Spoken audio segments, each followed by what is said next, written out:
la zone aéro. Eh bien, take-off. Press 7. 8 knots. Check. Bonsoir de Tango, bonsoir de Tango 3, niveau 0, vous touchez, attendez. Eh bien, bonsoir de... Conseil, bonsoir de Tango Air France, en deux temps. Good morning, ladies and gentlemen. You're all very welcome to Route Air Flight Norway 401 to London Heathrow. La communauté francophone de l'aviation et des pilotes. Présentée par Sébastien, Nicolas et Cynthia.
Je crois savoir.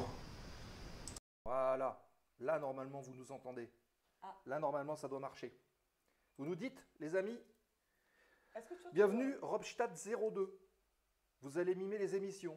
Voilà, c'est parfait. Alors, attends, parce que là, il faut que je monte ceci. Est-ce qu'on s'entend? On s'entend ou pas, là? On nous entend pas? Si, mais si, regarde. Normalement, on nous entend, là. Au lit. Si, apparemment. Ah si, c'est bon? Voilà. Alors pourquoi nous, on ne nous entend pas dans le casque? On devrait s'entendre dans le casque. On entend faible, apparemment. Ouais. Ah, on entend faible? Ouais, faible. Faible, c'est faible ou pas? Bienvenue Laura, qui est là. Attendez, on va vous saluer, ça y est, tout le ça y est. monde. T'as pas le retour, toi? T'as un retour? Ouais, Non, moi j'ai j'ai un pas de dans le retour. casque. Très faible, mais je l'ai. Ah ben alors c'est Ça peut-être y est, le ça y est, je volume. l'ai. Est-ce Faut que tu peut-être l'as? monter le volume. 1, 2, 1, 2, 1, 2. Non, là je suis à fond. Ah, ça y est. Ça y est, c'est bon? Ouais, j'ai l'impression que ça marche. Donc, salut Laura, salut Flavio, Il lui fallait salut du temps. 0K, Voilà. salut à tous. Ah, c'est mieux. 07 Rennes, on sait qui c'est. Alors attendez, dites bonjour les amis dans le chat, vous qui êtes là. Dites bonjour, on vous salue. On salue Philémon Mavercon qui est là et toute l'excellente équipe de modération dont tu fais partie. Bravo. Merci. La relève est là. Non, c'est surtout à l'équipe qui est là en train de zioter pour nous. Merci à la modération. Oui, mais merci à vous aussi d'être présent. Flavio, il est là. Alors Flavio, je ne le félicite pas, il m'a envoyé une assiette de bouffe avant de démarrer. Ça nous met de bonne humeur parce que du coup, il faut qu'on attende la fin d'émission. Bref, on en parlera plus tard. Alors, Ensuite, 0K qui est là, content, bienvenue, hein, content de pouvoir suivre une émission à nouveau en direct. C'est l'équipe de modération également. Robstadt qui est arrivé, Laura qui est là, bonsoir. 07 Rennes qui arrive, coucou la zone aéro, Lapinou du 66, Mister Light Green, Anaël qui vient d'arriver. On a vu qu'il y avait également Céleste qui vous accompagne dans le chat. Trop content de vous voir enfin en direct. Mieux vaut tard que jamais. Exactement. C'est une partie intégrante de la formation de pilote de suivre la zone aéro de toute façon. C'est un passage obligatoire. Donc moi je tiens des comptes. J'ai les noms. Je fais les croix à chaque fois, à chaque émission. Non, je rigole. Je rigole. Et quand vous ferez le stage d'instructeur, vous allez vous retrouver avec lui. Après, il comptera les croix. Ça dépend. On verra. On en reparlera. Bref. Donc, soyez les bienvenus dans cette émission du mercredi soir. Je sais qu'il y a des pilotes parmi vous. Il y a des pilotes parmi nous, mais il y a des élèves qui demain voudront probablement devenir professionnels. Ça tombe bien puisque c'est le sujet de ce soir. On va en parler tout à l'heure. Mais avant de rentrer dans le vif du sujet, On salue celles et ceux qui regarderont cette émission en replay sur YouTube. Déjà, n'hésitez pas à venir nous rejoindre le mercredi soir, puisque les questions, vous pouvez les poser en direct et c'est quand même plus cool. Mais on vous salue quand même, amis de YouTube. Si vous voulez être tenu au courant chaque semaine en fait, de la publication des émissions vers le lien qui arrive dans vos navigateurs, vous cliquez en dessous sur le petit pouce bleu. Déjà, ça soutient la chaîne. En plus de ça, vous recevrez les notifs. Donc, n'hésitez pas, il y a peut-être un sujet qui vous intéresse ou qui intéresse quelqu'un. Auquel cas, on compte sur vous pour le partager. Exactement. C'est vrai que la zone n'est encore pas très connue, il faut le dire, on va dire du grand public de l'aviation. Donc, n'hésitez pas à faire suivre les liens, à les partager sur vos réseaux sociaux parce que c'est comme ça que ça marche, hein, de toute façon. Hein. Voilà, nous, on est bénévoles, on ne va pas payer des 100 et des 1000 à Google. Il faut arrêter de rêver avec ça. Non. Donc, on compte sur tout le monde pour partager. Des pouces et on partage. On met des pouces, on suit. Pour celles et ceux qui veulent être tenus au courant sur Twitch du début d'émission, vous cliquez sur la notif en dessous, là, la petite cloche, comme ça. Ça déclenche en plus, normalement, l'animation qui est devant. Ça doit fonctionner. Donc, s'il y a un nouveau follow là, qui se déclenche, vous n'êtes pas follow, cliquez dessus. Normalement, ça doit clignoter. Logiquement. On va voir. Et puis enfin, si vous voulez soutenir les contenus cette fois de la zone aéro, alors il y a plein de choses et il y a des nouveautés cette semaine. Exactement. Je voulais en parler. Déjà, c'est les subs de Twitch. Vous voulez pas... Ah bah, je clique sur la notif alors. Alors, de Twitch, hein, on est d'accord. La notif de Twitch, parce que YouTube, ça ne va rien faire, puisque c'est du replay. Mais sur Twitch, oui. Si vous voulez nous suivre et évidemment soutenir le travail de la zone aéro, vous pouvez le faire avec le sub classique, l'abonnement Twitch, c'est pareil, c'est en dessous. Vous pouvez prendre un abonnement, ça coûte 4,99 €. Ils ont monté un peu, mais bon, c'est comme ça. C'est l'inflation aux États-Unis, ils en ont besoin. Nous, non. Non. Sûrement. Donc, du coup, merci Robstadt pour le bisou. Tu vois, ça marche, hein, les points de chaîne. Ils envoient un point de chaîne. Moi, je le mime, le point de chaîne. Ouais, vous avez d'ailleurs des points de chaîne qui sont à votre dispo. Vous pouvez interagir pendant le live avec les points de chaîne. Donc, les subs, évidemment, vous pouvez les prendre. Ça déclenche les animations. Vous avez les abonnements Amazon Prime où vous avez un abonnement offert pour 30 jours. Donc, c'est gratuit. Vous pouvez le faire. Suivez la zone aéro et ça vous enlève les publicités déjà. Plus de pubs pendant les lives. Et en plus de ça, vous avez en exclusivité pendant 14 jours les replays en primeur. Donc, vous pouvez rien rater. Vous avez tout avant tout le monde. Et puis enfin, vous avez la page Patreon qui fait de vous des privilégiés puisque vous nous soutenez et on va vous organiser, ça y est, c'est calé, des petits contenus exclusifs pour les gens qui nous soutiennent sur Patreon. On va se faire des visios ensemble. Ça sera réservé pour vous où on pourra échanger, parler de nous, parler de vous, parler des projets. Donc, ça sera super. Merci Ren. Alors, si je dois tout mimer, là, franchement, les gars. Merci beaucoup. Donc, voilà pour le soutien. Et on a lancé justement la nouvelle boutique. Et ça, c'est beau. Ça date de cette semaine et celle-là, elle marche. Ça faisait 2 tentatives de suite qu'on avait essayé de mettre en place la fameuse boutique de la zone aéro. Il y en a qui voulaient des mugs, d'autres qui voulaient des petits gobelets. Il y en a qui voulaient des polos comme cela. Et bien maintenant, vous pouvez. Vous en avez une quantité pour l'instant qui est limitée, mais qui devrait être approvisionnée régulièrement. Ça se passe sur la boutique de la zone aéro. Vous allez sur lazoneaero.fr. Dans le haut, vous avez autour du bar. Dans autour du bar, vous avez la boutique. Et là-dedans, non seulement vous avez accès à la boutique, mais vous avez accès à tous les moyens de paiement. Alors peut-être pas possible et inimaginable, mais il y a du PayPal, il y a de la carte bleue, il y a du Google Pay, il y a tout. Voilà. Donc, et avec ça, je vous assure, déjà vous serez équipé comme nous. Ouais. Vous aurez les mugs, vous aurez tout. Mais en plus de ça, tout ce qui passe par là, en fait, est reversé à la chaîne, qui elle-même sera reversée aux invités. Alors, on ne va pas payer les invités, mais voilà, on va payer un petit peu de bouffe pour les remercier d'être venus, ce genre de choses-là. Voilà. Ça va être un petit peu ça. Et puis nous, évidemment, on reste bénévoles. C'est le concept et le style de l'émission depuis le début. Ouais, et puis un petit stickers de la zone. Ah oui, il y a les stylos aussi. Ouais, collé sur la voiture, tu vois, un petit stickers comme ça, sur on se reconnaît entre nous. Quand on se croise en voiture, on sait s'il y a des gens qui suivent la zone aéro sur les parkings. Vous en achetez 28, vous les collez sur les voitures, sur exactement, les Tesla. Et ça fait de la publicité. Ah, c'est ça. Un mug de la zone aéro, c'est une bonne idée. Bah oui, allez faire un tour. Allez faire un tour sur la boutique et vous verrez, il y en a dispo. Et d'ailleurs, vous me direz si jamais ça ne marche pas, vous faites un petit message. Il y a des flammes. Alors, les flammes sont prévues. Il devrait y avoir des flammes et il devrait y avoir normalement des patchs. Les fameux patchs de combinaison, il devrait y en avoir. Il a vraiment ça, prévu ça. Voilà, ça devrait arriver au milieu d'année, normalement. vers l'été, ça devrait arriver. Mais c'est prévu. L'intervenant de ce soir, c'est bien Aristide. Oui, d'ailleurs, on va déposer le plan de vol sans attendre. Juste dernière petite chose, il y a des gens qui nous ont dit, est-ce qu'on pouvait faire des dons? Oui, des dons temporaires ou réguliers. Oui, vous pouvez le faire. Les dons réguliers, c'est Patreon. Les dons temporaires, c'est Helloasso. Vous avez également un lien sur lazoneaero.fr, tout à droite. Il y a nous contacter et il y a nous soutenir. Et là-dedans, vous avez la page Helloasso, comme toutes les associations. Donc, vous avez ça à dispo. Ou si vous connaissez des boîtes qui veulent investir dans la zone euro, vous pouvez leur envoyer ce lien-là. Voilà, j'ai fini de parler. Tout de suite, on va déposer le plan de vol de l'émission. De quoi allons-nous parler ce soir? C'est tout de suite le sommaire. Plan de vol de l'émission. Le sommaire de la zone ce soir. C'était fort. Alors, le sommaire, il va arriver là. Attention, tu l'attrapes. Hop, il est là. Bon, je l'ai. Voilà, putain, parfait. Je m'entraîne encore. Ah oui, mais ça va venir. Actualité du terminal dans un instant. On a 6 petites news à vous préparer, enfin à vous parler, qu'on a préparé cette semaine. Tu as bossé beaucoup, plus que moi. On a fait moitié-moitié. Ouais, mais c'est pas grave. On est Il faut paritaire prendre ici. le. Voilà. Ensuite, c'est une séquence embarquement avec. C'est Aristide qui vient nous voir.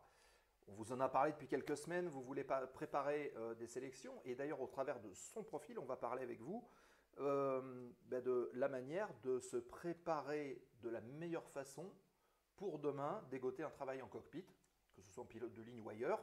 Les meilleurs conseils, c'est Aristide, c'est tout frais.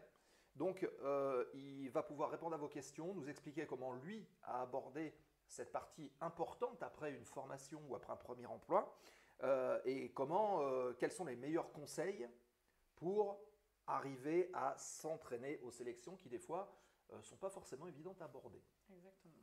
Donc, on en parle avec lui juste après l'actualité du terminal. Et puis, en fin d'émission, vous connaissez la musique. C'est la foire aux questions où on aborde les dernières questions avec notre invité. Et puis, la remise de gaz où on parle du planning et des prochaines émissions de la zone avec les prochains rendez-vous. Et on vous donne des petites infos comme ça. Voilà comment ça se passe toutes les semaines dans la zone. Parfait. Y a On rien à repousse dire. ce sommaire? Je repousse. Vas-y. Hop Hop. là. Ah oui, il faut qu'on se 5. Je vais dire 1, 2, 3. Prochaine fois, on va donner les trucs. Après, Allez, faut me donner on des est temps. parti pour l'actualité du terminal. L'actualité du terminal. News, nouvelles, informations et réactions avant l'embarquement. Il y a un delta Attends, entre regarde, nos regarde. micros. La banderole, Attends, la banderole. la banderole Elle elle clignote. clignote. Ah oui, la banderole clignote. Merci Free Flight. C'est Free Flight qui vient de prendre son abonnement. Merci beaucoup. Alors attends, parce que je suis en train de regarder. Est-ce que vous nous entendez mieux là? C'est meilleur ou c'est pas meilleur? Dites-nous. Attendez, sinon on peut peut-être le monter là. Je sais pas si. Voilà. Là, c'est peut-être mieux là. C'est mieux là, les amis? Non, c'est pas mieux? Il y a Sigilum, il nous dit non. Ah, il nous dit oui maintenant. Alors c'est non ou c'est oui? Normalement, ça doit être bon là. Est-ce que c'est bon? Ah voilà, nickel. Bon, bah c'est parfait. On est bon, on touche plus rien. Parfait. Voilà. Et puis on réglera celui de notre invité tout à l'heure. Allez, c'est parti. Let's go. Hop, on se met ici, comme ça on se voit. On va commencer par parler d'une compagnie, c'est Air Algérie. Vous avez l'avion sur la photo. Je pense que c'est d'ailleurs comme avion. Ça doit être un Airbus, quelque chose, peut-être un 330, quelque chose comme ça. C'est Air Algérie qui modernise la formation de ses pilotes. Alors c'est un peu spécial. Je vous avoue, quand j'ai lu ça, j'ai pris un peu de recul. Vous nous direz ce que vous en pensez, vous, dans le chat, puisqu'elle s'associe avec une boîte qui s'appelle CPAT Global, qui est un leader américain de la formation aéronautique numérique. Alors, est-ce qu'on va pouvoir apprendre à des pilotes numériquement à voler? Je ne sais pas, mais ce partenariat permettra à la compagnie d'utiliser des outils assez avancés, tels que les simulateurs, des modules interactifs pour former les pilotes sur plusieurs types d'avions, dont les Airbus 330, les ATR 72 et les Boeing 737. Donc cette initiative vise à améliorer la préparation opérationnelle, réduire aussi les coûts de formation, l'argent c'est le nerf de la guerre, on le sait, et faciliter l'accès à une formation qui va être plus facilement actualisée. C'est plus facile de modifier des fichiers que de modifier des papiers, c'est assez clair. Bien sûr. Air Algérie qui transporte environ 8 millions de passagers par an, poursuit l'expansion avec l'acquisition de 32 nouveaux avions d'ici 5 ans. D'accord. Grosse expansion. Avec plus de 9000 employés, elle renforce son engagement vers la sécurité, la modernisation et l'efficacité. Reste à voir si cette efficacité sera confirmée si on forme des pilotes d'un point de vue numérique. S'il ne fait pas le job, on lui fait une mise à jour, terminée. Ça serait facile. On le branche en USB, hop, réglé. Faut pas oublier le facteur humain, c'est important. C'est ça, c'est possible. Numérique. C'est possible. Ok, donc voilà pour la première petite nouvelle. On continue? Et là, c'est toi. Ah, JetBlue. regardez comme c'est beau, le JetBlue. Donc ça a été pris en photo par la NASA depuis l'ISS, la station internationale. En fait, tout simplement, c'est un orage qui a eu lieu donc en fin d'année dernière en Nouvelle-Orléans. Et le JetBlue, c'est la partie de la décharge électrique qui se passe au-dessus de l'orage. Ah, au moment où il y a la foudre? Exactement. Ah. Et donc, c'est la partie qui se passe de l'autre côté. Et c'est très impressionnant. Il y a très peu de photos de ce phénomène. Et il faut savoir que quand même, c'est un phénomène qu'on appelle lumineux transitoire, puisque ça ne dure pas très longtemps. Ben, le temps d'un éclair, en fait, tout simplement. Ah oui. C'est entre 50 et 80 km d'altitude. Oui, quand Et même. c'est entre 50 et 60 fois l'énergie d'un éclair. Donc, il faut imaginer la puissance qui se dégage de ce jet, en fait. Tu ne mets pas ton doigt? Non. Non, on va éviter. Sinon, c'est la coiffure, ouais, voilà, comme Ah, les ça punks serait à drôle, l'époque. ça, on va voir. Donc, tu le fais une fois, après Oui, c'est fini. mais je pense que tu n'as pas l'occasion de réessayer, du coup. On dirait même plutôt une attaque extraterrestre, mais c'est peut-être ça. D'ailleurs, si tu regardes bien, la Terre est presque plate là. Hein. Ah ouais, sur la là, on va photo, faire là, plaisir aux attention, platistes, attention là. Je savais même pas que ça pouvait exister, c'est extraordinaire. Ouais, c'est quand même quelque chose d'assez rare. C'est un phénomène plutôt rare et il y a très peu de photos qui circulent. Et on voit bien le cumulonimbus autour, là, hein, avec les nuages qui montent au-dessus de la tropopause. Ça me fait penser qu'on devrait peut-être parler météo bientôt. Exactement. Voilà, 2 théories prouvées par la zone aéro. Eh ben écoute, si on peut rendre service, c'est très bien. On est là. On continue avec, regardez, il n'est pas joli celui-là, il est tout nouveau. Ouais. C'est le nouvel hélicoptère sorti des lignes de chez Airbus, tout frais. Il s'appelle le H140, c'est un biturbine de 3 tonnes. Et donc Airbus hélicoptère qui renforce sa position de leader en dévoilant cette nouvelle machine qui va être destinée, et on salue Julien, qui est chroniqueur de Push to Talk et pilote hélicoptère SAMU, puisqu'il va être destiné aux services médicaux d'urgence, dont le SAMU en France, au transport de passagers et à l'aviation privée. Il est situé entre le H135 et le H145, donc c'est les hélicos de la gendarmerie et de la sécu civile hein, que vous voyez. Donc il est dans un segment un petit peu intermédiaire de cela. Et c'est un modèle plus performant, plus spacieux, qui va intégrer une suite avionique qui s'appelle Helionix et qui sera propulsé par 2 moteurs Arius 2 de Safran qui vont offrir 10% de puissance supplémentaire. Ah, quand même. Donc ça, c'était assez attendu par les équipages. Son entrée en service est prévue pour 2028, donc c'est dans pas longtemps. Et il y a déjà 25 commandes de clients potentiels, évidemment, hein, puisqu'on se place et on prédispose quelque part des machines sur des commandes anticipées, comme GMR, Adact Luftrettung ou OAMTC Flugrettung. Voilà, je pense que c'est allemand. Je pense que Oui, alors il faut que tu me le dises avec l'accent du coup. Ben non. Inspiré du démonstrateur Bluecopter, il va intégrer un fenestron élargi, donc c'est la partie arrière que vous voyez hein, sur la queue de l'appareil, un rotor à 5 pales et puis une dérive en T. Hein, vous voyez qu'effectivement, il y a deux petites ailes verticales, oui, enfin verticales et horizontales au-dessus, ça fait un T en fait, et donc c'est une meilleure stabilité, une meilleure efficacité. Voilà. Ben, si jamais ils viennent à essayer, tu vois, il faudrait qu'ils viennent nous en parler, tu vois. Oui, Un petit jeu. on va faire un tour. Pourquoi pas. Allez, on continue. C'est beau, c'est français. Quel accent dit Flavio.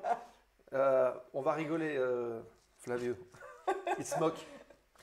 Non, je plaisante. Allez, on continue. Et oui, la 4G sur la Lune, c'est pour les extraterrestres? Alors, pas pour les extraterrestres, mais c'est assez amusant quand même. On a des zones d'ombre chez nous sur Terre et on va aller mettre la 4G sur la Lune. Oui, c'est vrai. C'est un petit peu amusant. C'est aberrant. Donc, si en fait on remet tout ça dans son contexte, tout simplement en fait, après 5 ans, ça fait 5 ans qu'ils en parlent, et donc il y a une mission qui s'appelle IM-2 qui a en fait a décollé fin février pour aller dans le programme de la NASA qui s'appelle Artemis, poser futurement de nouveaux hommes sur la Lune, parce que quand même il faut préciser que le dernier s'est posé en 1972.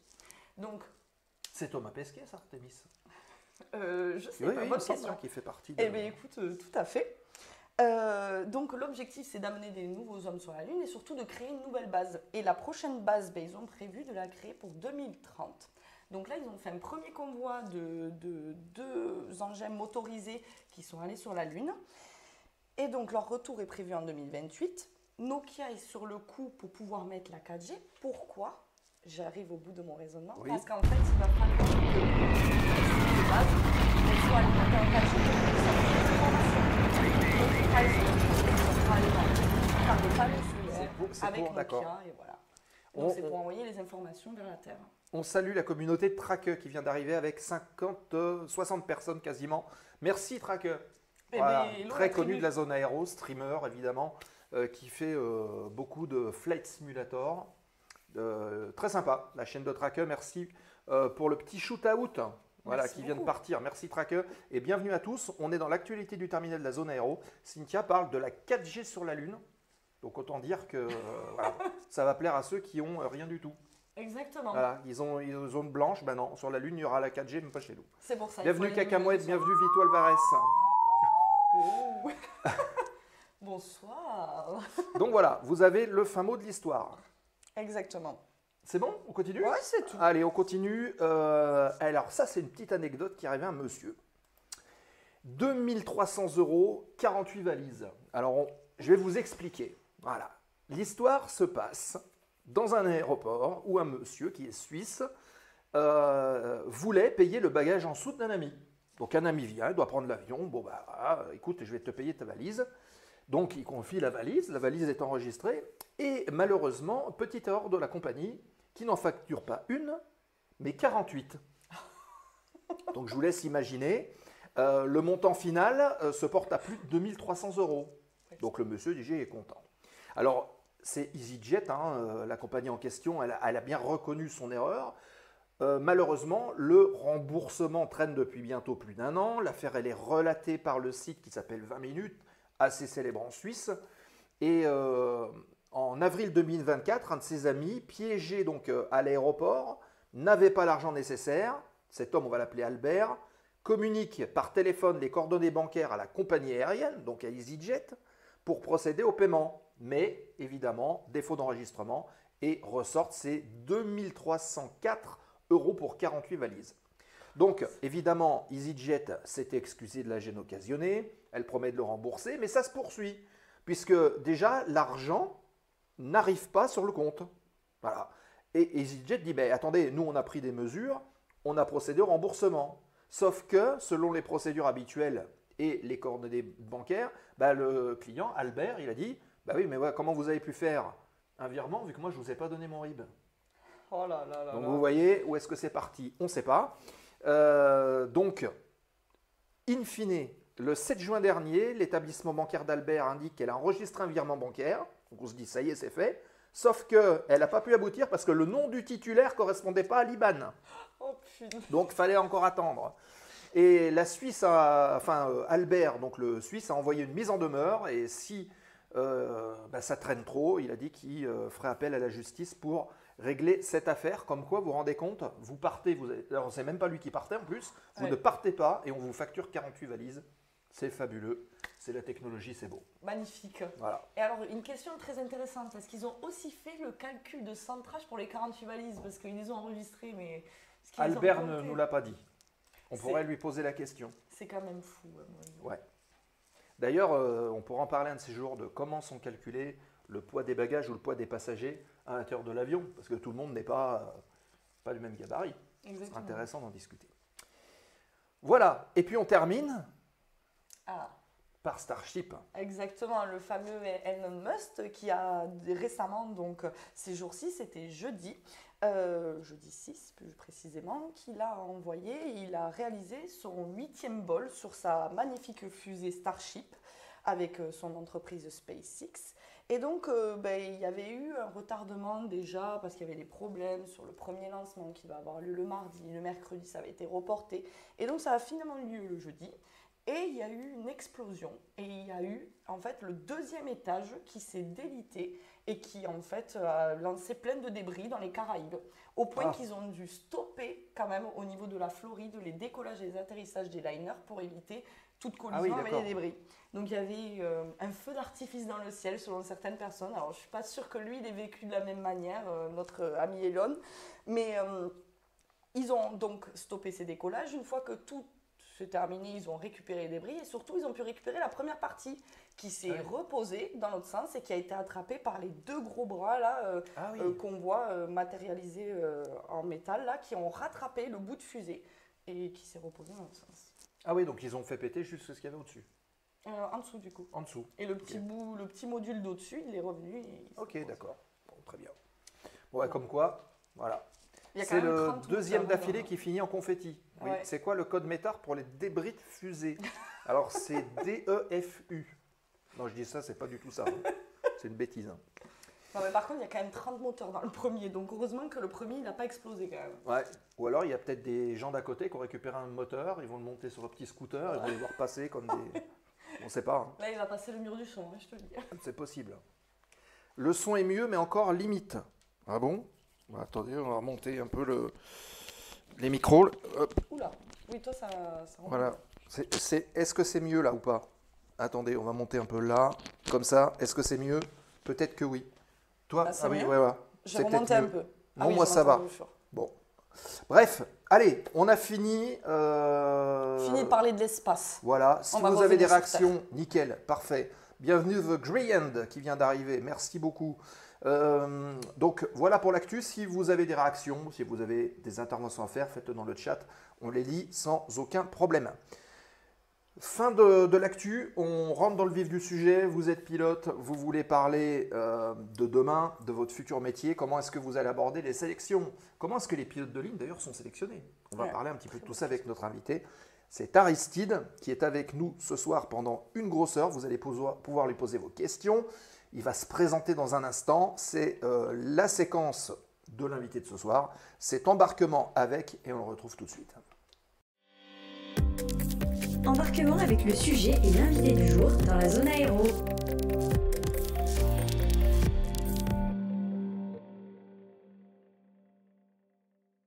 Attention, là, donc là, on Ça, nous c'est voit. J'enlève le mini ici, comme ça c'est viré. Attention, on bascule, il est là. Il est là. Bienvenue Aristide, on te voit. Merci Philémon Mavercoin qui vient de prendre. Voilà, essai sonore, ça marche. Attends, il faut que tu leur montres parce qu'on leur en parle de la banderole. Oui, on voit que ça clignote. Ah oui, mais ils ne le voient pas que ça clignote. Alors attends, hop, je fais ça déjà. Voilà. Et je ne sais pas si on va pouvoir le voir ici. Ah, ben, ça clignote. C'est fini, ben voilà. Ben voilà, on a loupé le feu d'artifice. Ouais. Et alors, il va falloir que quelqu'un reprenne. Non mais, oh, plaisante. Bienvenue Aristide dans la zone. Merci à toi. Merci de m'accueillir. Alors, on va vérifier si le son fonctionne bien. Est-ce que vous Alors, de entendez, mémoire, Aristide? ça doit être celui-ci qui passe là, donc ça va être celui-là. Vas-y Aristide, essaie de parler. Est-ce qu'on m'entend bien? Ah bah c'est parfait. Moi, je t'entends très bien. Il y a plusieurs gens qui te connaissent visiblement. Ils te demandent pourquoi tu n'as pas mis le costard ce soir. Oh là là. Il y a une déclaration carrément d'amour qui dit Ouais, je t'aime. Je t'aime. Voilà, donc. J'ai déjà des fans. Oui, mais c'est ça. Je pense avoir une petite idée de qui c'est. Ah bon, voilà, on entend bien. Bon, c'est parfait. Bonjour à vous. Bonsoir à vous. Aristide, on va pas changer une formule gagnante. On va afficher un petit chrono et en une minute, tu nous retraces un petit peu ton parcours, de savoir d'où tu viens, comment tu t'es retrouvé dans l'aviation, ce que tu as fait, ce que tu vas faire. Et puis évidemment, on parlera du sujet du jour qui sont les sélections. On est parti? Allez, top chrono. Et donc moi c'est Aristide, j'ai 28 ans et je suis dans l'aéro depuis très très jeune. Hein. Je prenais l'avion super jeune avec mes parents, 4-5 ans, c'est là où la passion est née. Et mon premier vol d'avion, je l'ai fait à l'aide du BIA, je devais avoir 14-15 ans. Mon premier vol solo, je l'ai fait à 17 ans, avant même d'avoir le permis. Et à partir de là, j'ai fait un petit cursus, on va dire, un peu classique de quelqu'un qui veut devenir pilote de ligne, le bac scientifique, prépa maths, un peu le petit cliché, on va dire, mais bon, voilà, la prépa maths. Et puis, une année en école d'ingénieur qui ne m'a pas plu. Et mon projet, c'était de devenir pilote de ligne. Donc depuis 2018-2020, ma formation de pilote. 2021, instructeur. Et là maintenant, Ça y est, je passe, le Graal. je passe à l'étape supérieure et je rentre bientôt en formation en compagnie. Alors sur quel avion? Sur Boeing 737. Bon voilà, on va pas donner le nom de la compagnie, on peut ou pas? Alors, Non. on peut? Oui, on peut. Bah, Oui. On peut. ASL Airlines Belgium. Donc ASL en Belgique. En Belgique. Exactement. C'est ça. Ok, écoute, déjà bravo, Merci. Ouais. Merci, Félicitations. parce que c'est vraiment les étapes après les étapes, donc ça c'est cool. Tu veux commencer par poser une question, Cynthia? Ben, moi, j'allais demander comment il en est venu à postuler pour ASL. Merci. Comment j'en suis venu? Oui. Est-ce que tu avais une idée particulière ou pas du tout? C'est vrai Un peu que partout. C'est vrai que ASL Belgium, il y avait aussi ASL France. ASL, c'est un groupe qui regroupe pas mal de petites filiales. ASL Belgium, j'avais des très très bons retours sur la compagnie de la part de 2-3 personnes qui bossaient déjà là-bas. Et donc on me disait que c'était une super opportunité. Et mine de rien, ils convoquent assez facilement pour la première étape de la sélection quand même, malgré tout, avec un petit peu de patience. De toute façon, on va en parler, je pense, du processus, mais un petit peu de patience, mais malgré tout, on finit quand même par avoir une convocation quand même pour la première étape. Et après, ça s'est déroulé. Mais ASL Belgium, ouais, est-ce que les conditions sont bonnes quand même pour un premier job en ligne? C'est ça qui m'a quand même pas mal attiré, quoi. Et du coup, donc, comme on parle de sélection, quand tu postules, en fait, tu fais un choix. Par quels critères tu choisis? C'est des critères personnels ou c'est des critères plutôt par rapport à ton niveau, où tu en es? Ouais, alors pour moi, je me basais déjà sur les compagnies qui étaient plutôt pas trop loin de la France quand même.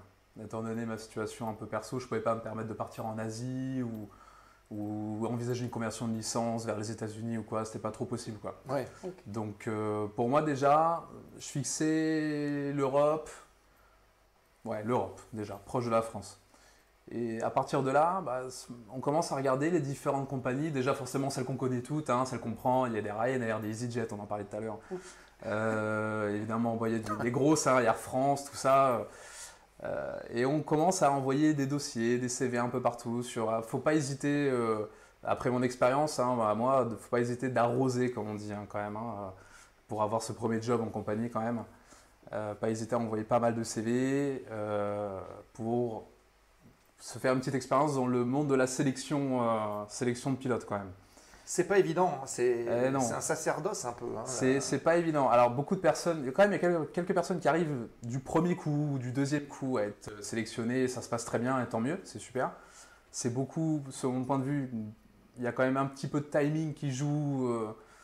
Être au bon endroit au bon moment, ça joue un petit peu, mais beaucoup de personnes aussi arrivent parce qu'elles le méritent, simplement, à avoir dès la première sélection, à avoir leur job ou leur deuxième.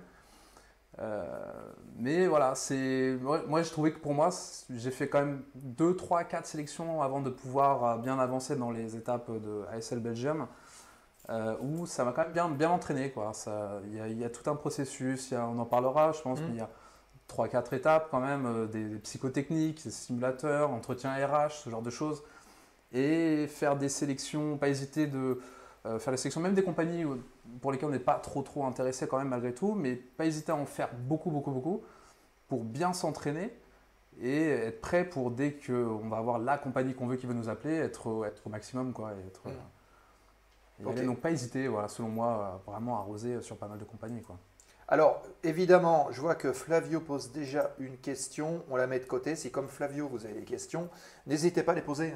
Dans le chat, on les met de côté. On les aborde au fur et à mesure de notre échange avec Aristide. Donc, je vais revenir sur ton parcours. Est-ce que c'est vraiment quelque chose qui te travaille depuis tout petit? Et pourquoi, on va dire, la partie civile?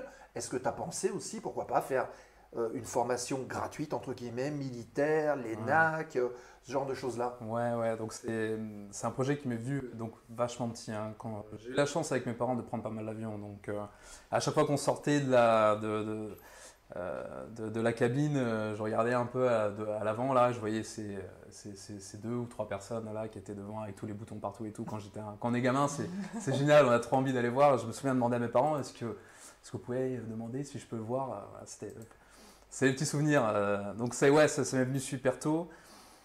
Et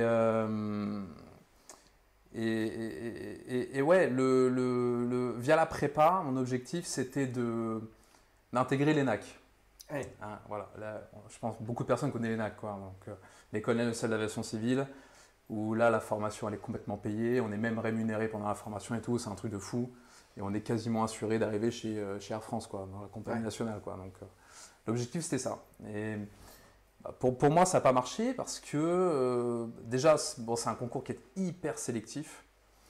Et à l'époque je me souviens, quand je passais mes concours ENAC, ils nous annonçaient, on rentrait dans la salle, on s'asseyait et ils mettaient au tableau, il y a 1500 candidats, 13 places. Oui, donc, ça annonce la couleur. Déjà ça annonce vachement la couleur. Ouais. Ça met la pression. Ouais, ça met pas mal la pression. Il y a des gens, du coup, forcément, les 13 places sont prises, hein, mais donc c'est que les gens ont bien bossé. Mais... Donc pour moi, ça n'avait pas marché, d'où l'école d'ingénieur après.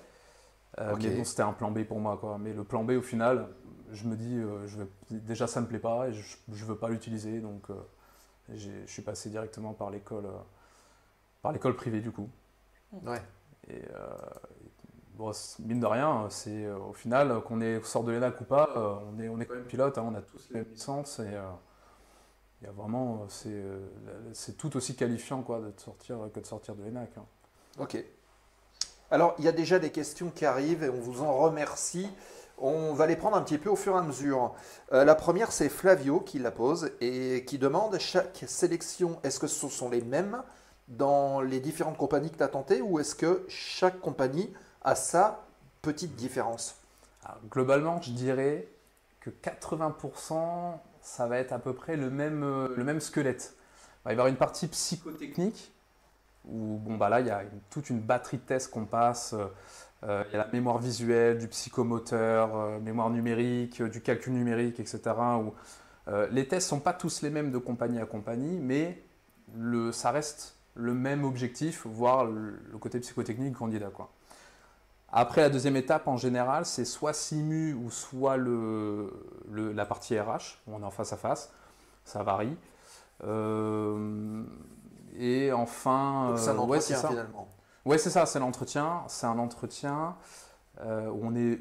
Soit c'est groupe, soit c'est individuel, ou soit c'est les deux, d'ailleurs, aussi. Il peut y avoir une partie groupe, une partie individuelle. Et puis voilà, globalement, je dirais 80%, c'est comme ça. Parfois mixé. Par exemple, par ESL le Belgium, c'était d'abord le simu. D'accord. On est d'abord jugé sur nos compétences un peu plus techniques de pilotage. Et ensuite, on va passer les entretiens psychotechniques, psychologiques et entretiens RH, ensuite en visio.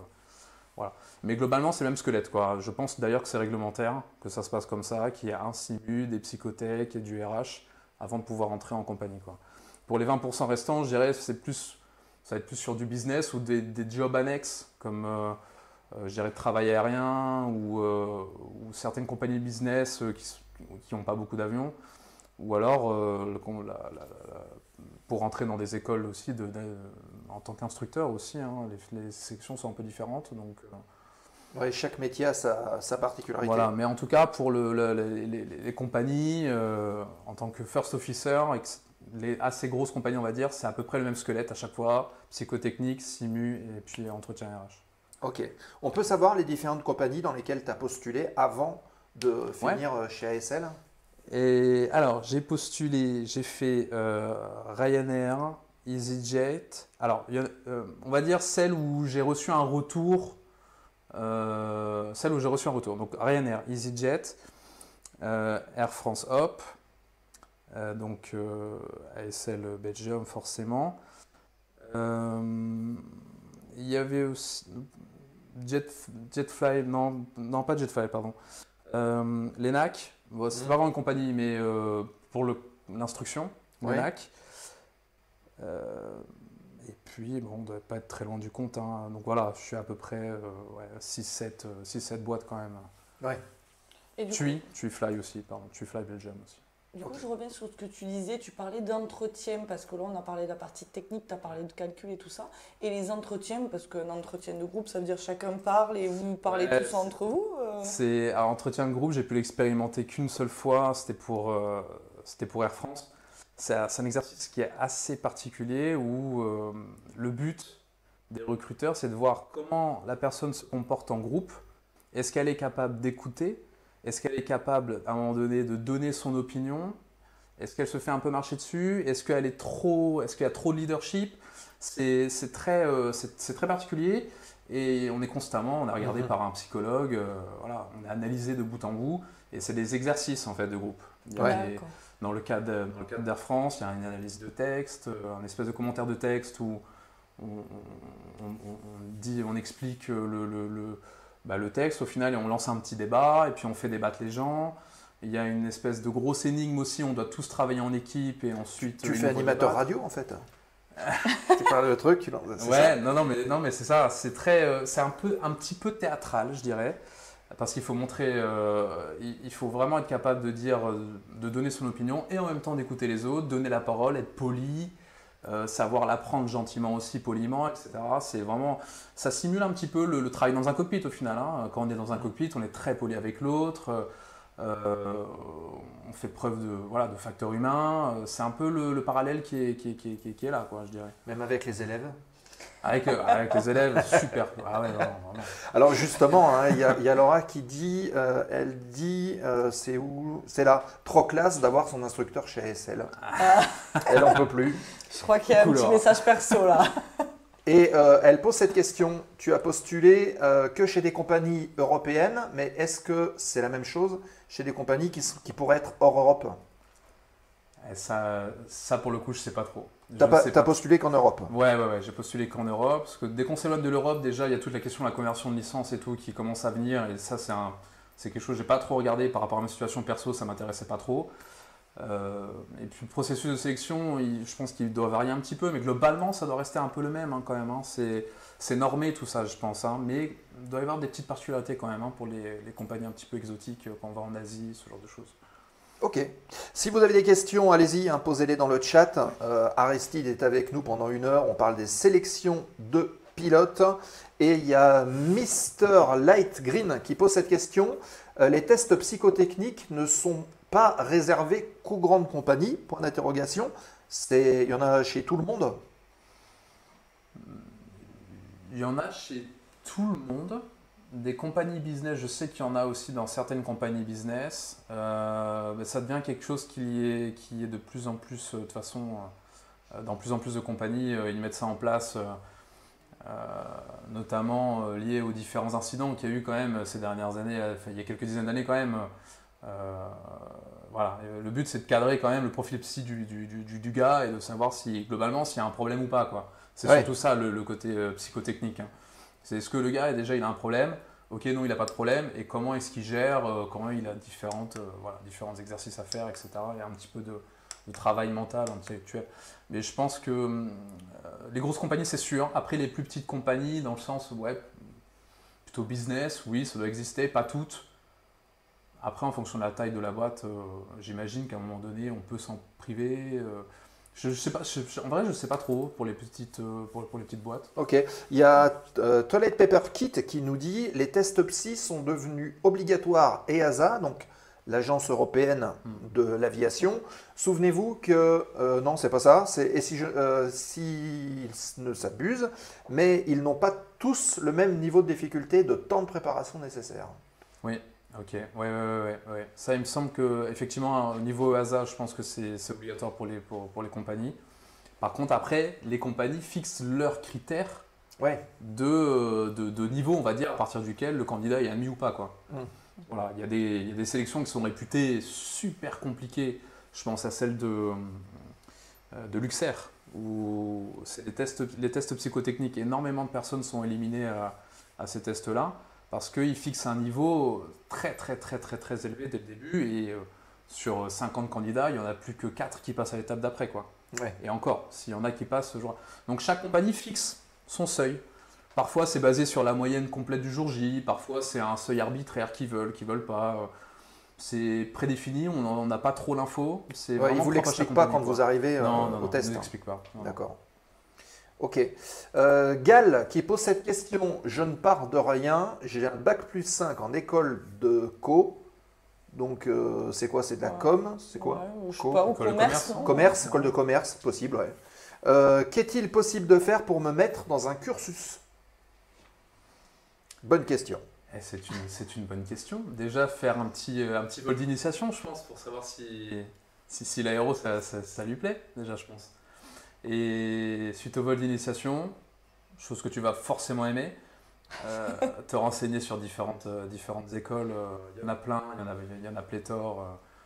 Juste à t'approcher, on va juste décaler le micro comme ça. Je pense qu'on entendra un petit peu mieux, il est un petit peu loin. Hop, voilà. Là, ça devrait être bon. Parfait.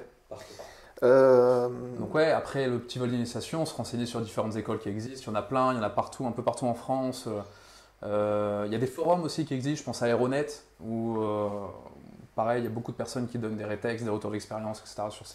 sur ces écoles-là. Donc voilà, mais déjà commencer par un petit baptême de l'air ou un vol d'initiation, je pense, ça peut être pas mal. Ouais, c'est sûr. Ah, c'est Ouais. obligatoire. Ouais. C'est Question. Anaël qui demande, j'ai entendu dire que le simu chez ASL Belgium était vraiment pas évident. Comment est-ce que toi, tu t'es préparé à cette épreuve? Le simu est vraiment pas évident, je le confirme. Comment je me suis préparé Est-ce que tu peux déjà nous expliquer en quoi ça consiste pour la partie Ouais. simu, puis après on reparlera du déroulé global Alors, de le simu, l'épreuve. en fait, on est tous convoqués à une certaine heure, ok, et donc c'est à peu près une dizaine de minutes dans un simu full flight, donc c'est un simulateur qui bouge, qui est fait exprès pour les formations en compagnie, quoi. Donc c'est un simu qui n'est pas fixe, qui bouge, qui est sur V1, sur 737, donc l'avion qu'on va piloter ensuite dans le futur, et on fait un tour de piste, tout simplement. Ok. On fait un tour de piste, on est en place droite, place copilote, et on doit faire un tour de piste. Il y a une remise des gaz juste avant voilà, le toucher, une panne moteur pendant la remise des gaz, on stabilise l'avion, fin du simu, merci, au revoir. C'est 10 D'accord. minutes. Et l'après-midi, on a la réponse. Ok. Donc c'est très... ça envoie, c'est très... faut être très efficace, quoi. Ils sont très Ouais. efficaces et il faut l'être aussi. Il y a différentes manières de se préparer après pour ça. Il y en a beaucoup qui se payent justement des simus en full flight pour bien se préparer à ça. Donc ils vont en place droite, ils ont le programme hein, de la sélection est connu par tous les candidats qui l'ont passé avant et qui sont aussi de chez ASL Belgium, et quelque chose qui se partage quand même. Hein. Voilà, il y a pas mal de groupes, par exemple, WhatsApp, ce genre de choses, où on se donne des infos pour s'aider, quoi. Et ça, les recruteurs le savent aussi, que c'est des infos qui circulent. Donc ça, il n'y a pas de problème. Et donc on se prépare avec ça, avec les rétex des candidats précédents, et aussi avec des personnes qui connaissent un peu le 737, le tour de piste d'un 737, etc. Pour ma part, j'ai fait 2 fois 2 heures d'entraînement sur simulateur fixe à Paris, où j'ai fait que des tours de piste. Des tours de piste, et on recommençait. De fur et à mesure, j'étais de plus en plus précis, je connaissais bien la procédure, ça commençait à être de plus en plus fluide parce que je ne suis pas qualifié sur l'avion. Donc Oui. ils vont me mettre dans un simu que je ne connais pas. Si on y arrive sans préparation, bon, Il y a voilà. peu de chances Après, que ça marche. il y a peu de chances que ça marche. Après, ils précisent, ils disent, on sait que vous n'êtes pas qualifié, ça sera pris en compte dans le... Voilà. Mais quand même, ils attendent un petit peu qu'on se prépare, voilà, qu'on anticipe un peu, et les recruteurs veulent voir quel est notre niveau de préparation, et ça définit un peu aussi le sérieux et l'intérêt pour la compagnie aussi quand même derrière, je pense. Donc moi, Ok. j'ai fait ça. J'ai fait 2 fois 2 heures de simulateur en fixe, plus les rétex des différents candidats, quoi. D'accord. Petite question, Cynthia? Ah non, là, je trouve ça Non. super intéressant. Là, je vois qu'il y a des questions de partout. Oh donc, là là. je laisse les followers Poser des poser leurs questions. questions. Ils posent des questions, les followers. Ah et oui, on ils sont vous en en feu. remercie. Hein. C'est Lapinou du 66 qui pose cette question. Est-ce que tu conseillerais Pilot Test comme plateforme pour s'entraîner pour les tests psy? Et avant de répondre, il y a quelqu'un qui a aussi dit, en fait, quelqu'un qui ne fait pas les 10 minutes, c'est merci, au revoir. Et quelqu'un qui ne fait pas les 10 minutes, alors moi mon simu il a duré à peu près 7-8 minutes, hein. Donc j'ai pu faire tout le tour, ils m'ont dit merci au revoir et j'ai eu le retour après. En fait dans tous les cas tout le monde c'est merci au revoir, c'est juste qu'on a le retour ensuite positif ou négatif dans l'après-midi. Ouais.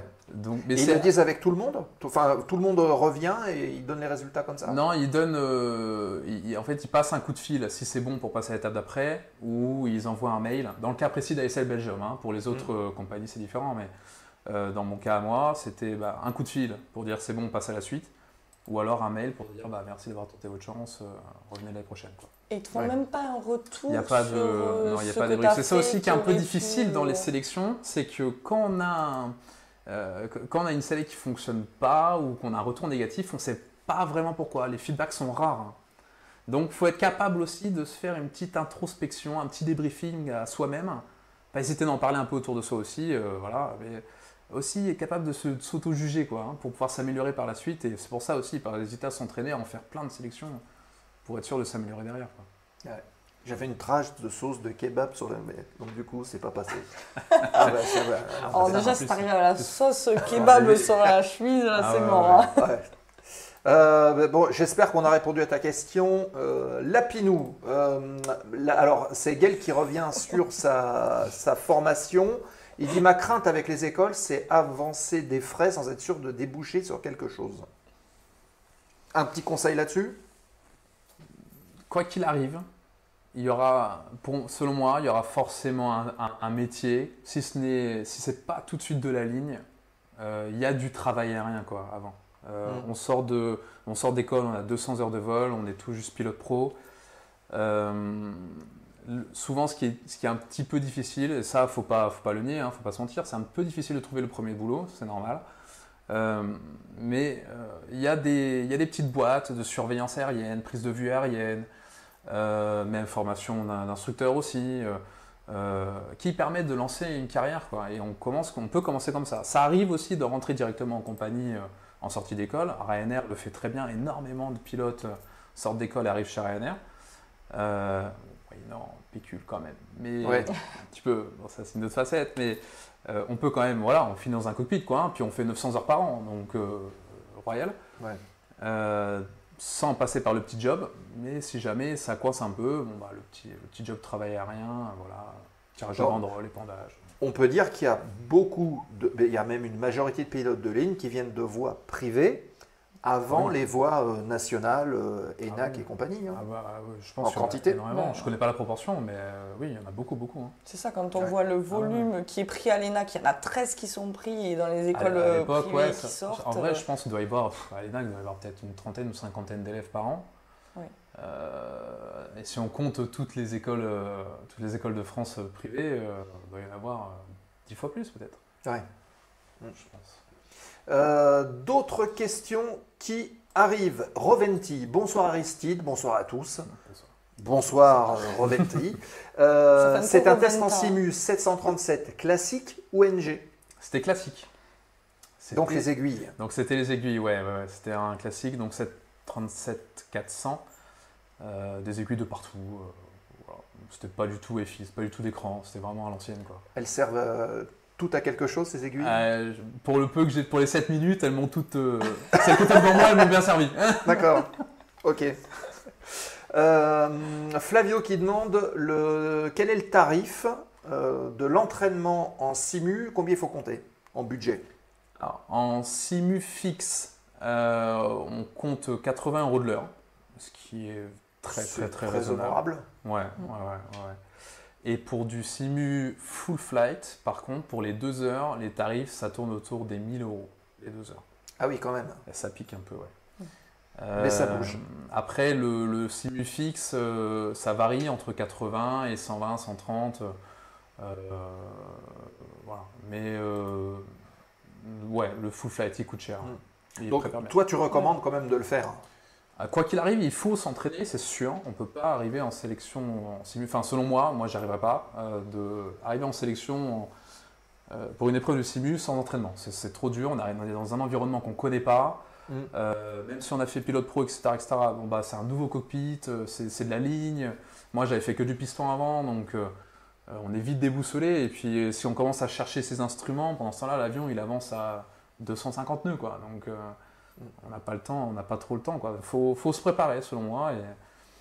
Et parfois, ça marche pas, mais c'est pas grave, ça fait l'entraînement pour la sélection d'après. Ouais. Oui, c'est ça. C'est quelque part c'est une étape obligatoire pour l'ensemble Et oui. de toutes les sélections que tu vas passer, quoi. Mais c'est ça, c'est ça. De toute façon, si je l'avais raté, selon moi, si j'avais pas réussi, je me serais dit, c'est pas grave, ça fait encore une expérience. Et pour la prochaine sélection, ça ira encore mieux, je sortirai fort de ça, quoi.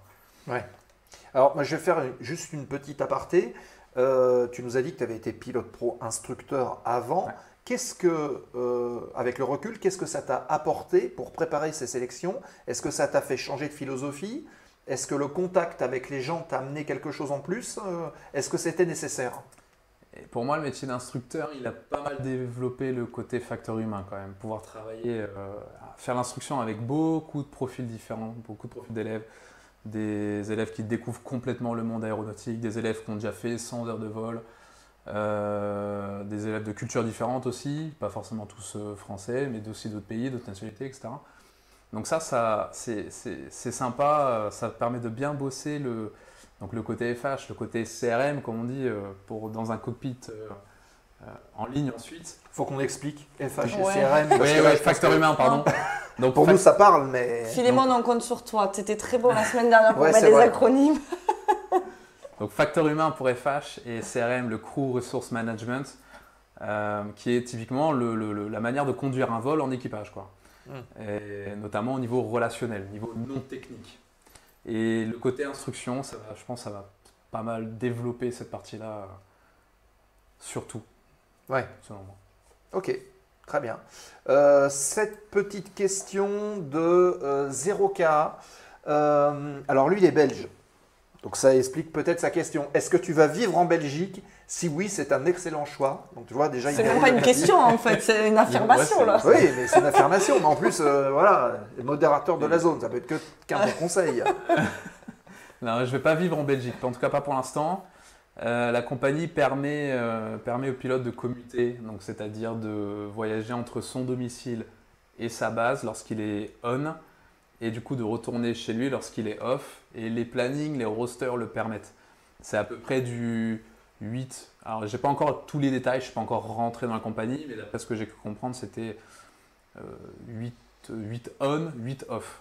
Donc pendant les 8 jours. on, on est à la base, on vole pas en fonction, voilà.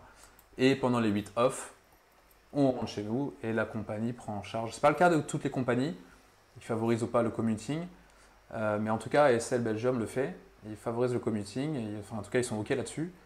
Et donc moi c'est ce que je vais faire, je vais faire des allers-retours. Donc il te paye des billets pour aller travailler et revenir? Il te paye un défraiement, j'ai pas encore les détails non plus, mais je sais qu'il y a un forfait kilométrique en fonction de kilomètres parcourus, etc. Jusqu'à un D'accord. certain plafond. Peut-être que moi je le pète en venant de Perpignan, c'est possible. Mais je sais qu'il y a des first officers de chez ASL Belgium qui apparemment habitent à Malte. Ah oui. Ah oui, quand même. Donc ouais. Donc comme Donc quoi, là, c'est pour le faisable, coup, quoi. alors là. Ouais, comme quoi, c'est Après, tu faisable. prends un P20 ici, puis hop. Ouais, au pire, ouais. C'est vrai. Faut qu'il fasse beau, ça va être long. Ouais, ça va être long. Il faut choisir le jour. Hein. C'est clair. Bon voilà, 0K, tu vois, tu as ta réponse, mais ne jamais dire jamais. Ah, l'appel des frites et de la bière, on sait C'est pas. ce que j'allais dire. Ah, Et c'est ça. Nico qui dit tout le temps les frites là. Oui, mais Mais- Nico, il est du Nord, il n'est pas Ouais. encore en Belgique. Ah ouais, mais tu vois, justement, il y a ce petit combat entre les frites du Nord, les frites Ah, de Belgique. Ah, la bière belge. Quand il aura goûté Bon, les bref, frites belges, bah, ça y est, il ne reviendra plus en Bataille. France. on s'éloigne du sujet. Il y a Laura qui pose cette question. Est-ce que tu as trouvé une sélection plus dure, plus compliquée que l'autre? Pour moi, on va dire celle où j'ai vraiment le moins bien compris, ou celle la plus compliquée, la plus étonnante, on va dire, Luxair. Luxair, il t'envoie à Hambourg.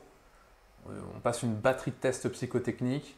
C'est extrêmement difficile, même avec 15 jours de préparation et tout. C'est super dur, il faut vraiment, vraiment très très fort. Et bah, après, tu rentres à la maison et en fait, à le retour, c'est pas bon, quoi. Et Ouais. ça filtre énormément comme ça.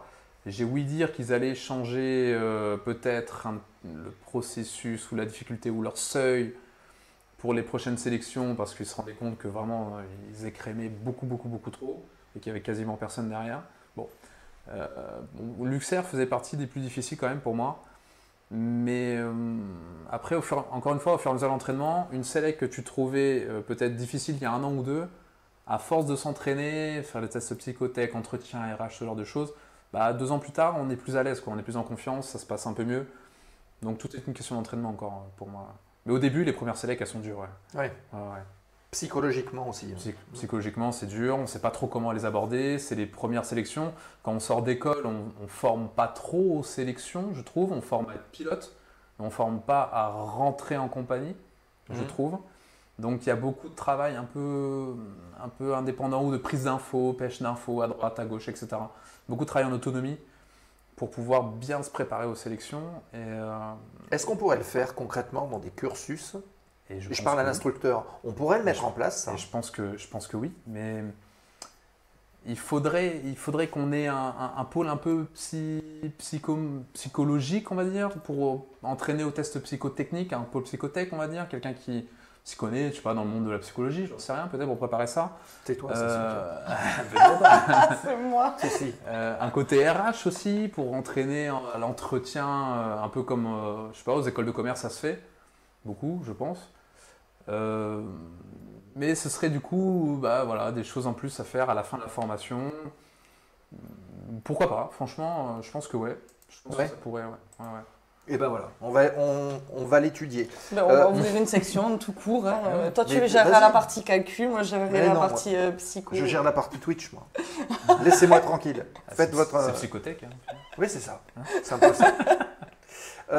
Philémon qui pose cette question. Salut Julo aussi qui vient d'arriver. Salut Julo. Hello Julo. Le modérateur favori de celles et ceux qui suivent la zone aéro, il est là. Du coup Aristide, tu peux mettre tes apprenants devant un problème à résoudre, à évaluer leur comportement. Est-ce que c'est cool de faire subir ce que tu as vu aux autres? Alors, en gros, la question c'est est-ce que tu es sadique ou pas, quoi. Non, c'est pas ça. Je lis ce que veut dire Philémon derrière. C'est est-ce que ce que tu as appris en fait en sélection, tu l'as transmis derrière à tes stagiaires? Et mine de rien, l'expérience en sélection me permet quand même d'orienter un peu mon instruction aussi, notamment quand on arrive dans les phases de formation pilote pro, phase de formation CPL, où là, les petites questions, pendant les briefings notamment, et un petit peu pendant les débriefings aussi, j'aborde certains petits côtés FH que j'ai pu moi-même gagner en expérience par rapport aux sélections, des petites questions techniques aussi que j'ai pu avoir en m'entraînant. Et puis, même dans le cockpit aussi, adapter un petit profil un peu atypique, voir comment mon stagiaire s'adapte. Et ensuite le débriefer. Bon, c'est un petit jeu de rôle pendant 2-3 minutes, hein, pas très longtemps. Après, ça, voilà, il faut quand même que les objectifs pédagogiques soient remplis, mine de rien. Mais quand même, l'expérience en sélection a un petit peu servi pour adapter mon instruction à ce moment-là, notamment dans la phase pro, dans la phase CPL surtout. Ok, donc ça enrichit encore plus l'instruction. Ouais. Cette question un peu technique de Lapinou, encore une fois, est-ce que une MCC, alors on va définir ce que c'est, APS avec une compagnie est utile ou toi? Est-ce que tu peux nous expliquer ce que c'est dans un premier temps et après répondre à la question? Alors MCC, APM, donc Multi-Crew Cooperation. APS pour moi c'est Airline, si je dis pas de bêtises, je crois que c'est une MCC qui est plus poussée, je crois, qui est en... vous me dites si je me trompe. Je ne me rappelle plus. C'est pour ça que j'ai refilé la patate chaude. Je crois que alors MCC Philémon APS, va nous le marquer. Alors, c'est pas une histoire de comment se déroule le simu plutôt. Je crois que APS d'organisation, non, c'est plus orienté compagnie avec donc ça se fait en compagnie il me semble, et je crois que c'est orienté avec les standards compagnie. Ou MCC c'est un peu plus standard, juste MCC simple c'est le générique. travail équipage et l'autre c'est plus poussé. Et je crois que MCC APS c'est plus poussé, il y a plus d'heures avec vraiment, il me semble. Hein. Moi j'ai pas fait d'MCC APS. Ouais, c'est ça, ce sont les procédures des compagnies. Ouais, ok, d'accord, c'est ça. C'est hyper formateur, je pense que carrément, c'est vraiment très formateur. La MCC en soi suffit, mais c'est vrai que la MCC APS, j'en ai pas fait, mais d'après un peu les retours d'expérience des copains qui ont fait, ou des connaissances qui ont fait MCC APS, ça introduit vachement ce qui va se passer en compagnie derrière, quoi. Ça, c'est Ouais. certain. Mais du coup, quand tu fais une APS, est-ce que c'est pas plus approprié, on va dire, à la compagnie dans laquelle tu vas postuler? Parce que j'imagine que chaque MCC APS est sûrement associé à une compagnie. Et je pense que, ouais. Franchement, je pense que... Ouais, je pense que tu as raison. Mais... Je sais pas si c'est une question. En vrai, je connais pas plus que ça la MCC APS, mais je crois que, quoi qu'il en soit, quand tu fais une MCC APS, tu vois les standards compagnie. Ouais. Donc, c'est un peu plus poussé qu'une MCC classique, je dirais. Donc, c'est un petit plus, je pense, sur un CV, Ok. selon moi.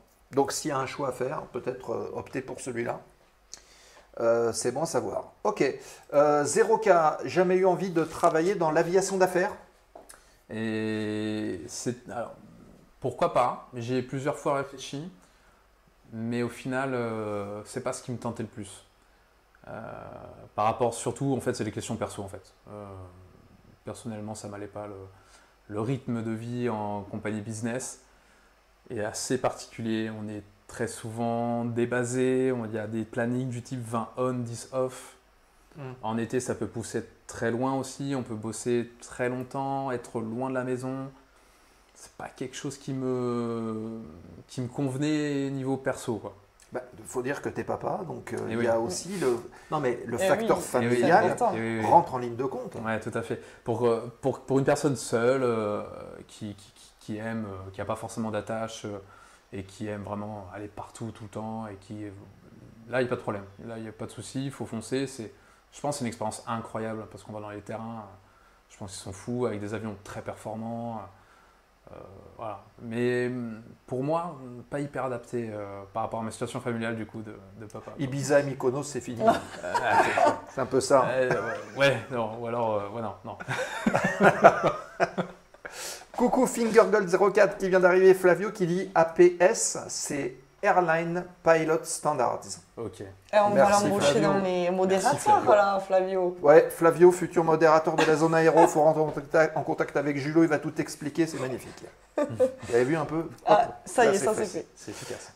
Par contre, on parle de la partie technique, mais en partie théorique, tout ce qui est entraînement pour les calculs, tout ce qui est entretien, est-ce que tu as des tips, des endroits, des sites, des choses où on peut se renseigner pour s'entraîner? Tout à l'heure, il y a quelqu'un qui parlait de pilot test. Ouais. Pour la partie donc psychotech, c'est très bien, une plateforme excellente. Pour entraînement, donc Air France, puis plein d'autres entraînements, il y a une banque de données qui est exceptionnelle pour s'entraîner, donc ça c'est incroyable. J'en ai fait à fond. J'ai des centaines d'heures, je pense, sur pilot test. Ça marche vraiment? Ça vient des automatismes Ah oui. après ou... Alors faut pas être susceptible parce qu'au début on est très très nul et la plateforme nous le dit. Ça Ouais, ils sont fonctionne sympas, eux, par, en FH. Avec douceur, t'es ça mauvais. fonctionne Voilà. par classe. Classe 1 on est vraiment pas bon. Classe 9 on est dans les meilleurs. Classe 5 c'est la moyenne quoi. Au début on fait du classe 1, classe 2 quoi. Le truc qui est rouge complet. On dit ça va pas du tout et tout. On se dit on est complètement nul. Et à force d'en refaire, on comprend la logique. On commence à mettre une petite gymnastique mentale en place et tout, et on commence à progresser et on devient de plus en plus efficace. Pour la partie psychotech, par le test, c'est super. J'en ai fait, c'était pas rouge, c'était plus que rouge. Et d'ailleurs, ils m'ont marqué, ils m'ont dit, êtes-vous vraiment un humain? Alors, je suppose que j'ai pas compris. Mais c'est peut-être ça. Je crois que la plateforme essaie de te faire passer un message. Là. Oui, c'est ça.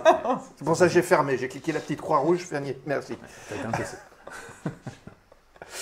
C'est quoi le nom des plateformes? À la limite, les amis, en tout cas la modération. Alors, il n'y a pas le test, on a dit. Pilot test, après... On va mettre les liens dans le chat. Hein. Ouais, donc c'est la plus grosse, en tout cas franco-française, c'est fait par les Français. Donc après, il y en a qui sont plus anglo-saxonnes.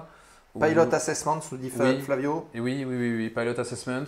Il y en a d'autres aussi qui sont un peu méconnus et qui préparent à des sélections bien spécifiques. Mais globalement, Pilot Test, Pilot Assessment, c'est le top, quoi. C'est déjà super. Ah ben, voilà. S'il est possible, les amis de la modération, de mettre ces liens dans le chat, ça serait super. Pilot Assessment et puis Pilot Test. Déjà, ça vous donne de la matière pour travailler. Laura qui pose cette question, elle est affichée? Oui, elle est affichée. Après ta première sélection, pourrais-tu fêter ceci avec moi dans un restaurant? Non, c'est une blague. Combien de temps ça t'a pris d'être sélectionné chez ASL? Alors, ma première Ça y est, candidature. on a perdu Cynthia. Là. J'en peux plus, je suis à côté de Sébastien, vous le voyez pas, mais. Non, revenons à la question. s'il vous plaît. Ma première candidature, elle date de janvier 2024. J'avais pas eu de retour. Donc j'ai renvoyé la même candidature vers septembre 2024, à laquelle j'ai eu un retour pour un premier simu pour novembre, je crois, ou décembre, que j'ai décalé parce que je n'étais pas dispo. Et ils m'ont reconvoqué du coup pour fin janvier, pardon. Et donc au final, entre la première convocation, le premier envoi de mail jusqu'au premier jour de sélection, c'est un an quoi. Un an complet. Un an quand même. Hein. Un an d'attente. C'est long. Hein. C'est un peu long, ouais. C'est long. Ouais, c'est un peu long. Ok. Je crois qu'il y a Symbiotics aussi comme site, mais ce sont des tests payants, nous dit Lapinou. Moi, je ne connais pas. Ouais, il y a des. Je crois que Pilot Assessment, c'est aussi payant. En fonction de la compagnie, on peut sélectionner la compagnie qu'on veut préparer, et puis ils nous proposent un pack, quoi. Donc c'est possible aussi, il y a des sites qui sont payants. Pilot Test, complètement gratuit. Ouais. Après, pour aller vraiment plus loin, ouais. Il y a des coachs aussi qui peuvent préparer des sélections, mais c'est cher, je crois. Ouais, alors ça, je connais pas. Je peux pas dire du bien ou du mal de ça, parce que je sais pas, j'ai pas fait, donc je sais pas. Pour le coup, j'en sais pas. Ça c'est pareil, quand tu as un coach qui te prépare, enfin, je sais pas comment il juge en termes d'entretien, mais ça doit être quand même super spécifique de trouver les bons mots, d'avoir le bon jugement, parce qu'un coach il va t'entraîner, mais est-ce que c'est vraiment ça qu'on attend? Est-ce que pendant l'entretien, tu vas pas avoir quelqu'un qui va agir différemment, qui va te pousser à agir différemment. Ouais. Et c'est un peu dur la partie quand même entretien. C'est un peu le danger, c'est d'arriver trop préparé aussi.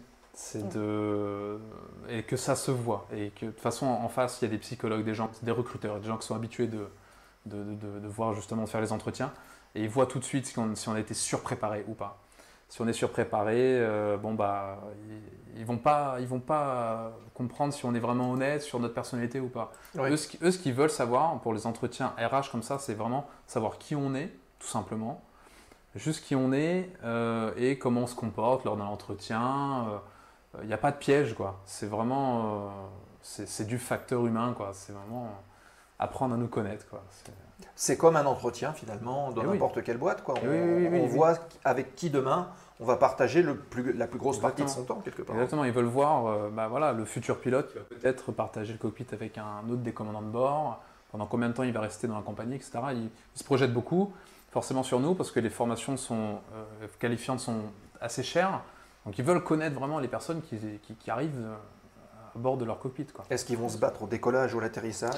Exactement, ou en croisière. Choisir. C'est ça. On dit des bêtises, hein, quand même. Enfin, je prends le truc pour moi. Quand même. Est-ce que toutes les sélections étaient en anglais ou certaines étapes? Et pareil, comment est-ce que tu te prépares à ça? Quasiment toutes sont en anglais, sauf Air France, forcément, qui est en français. On dira rien sur les pilotes d'Air France par rapport à leur anglais. On dira rien. Ah, ils ont le FCL, ils ont le TOEIC. Oui.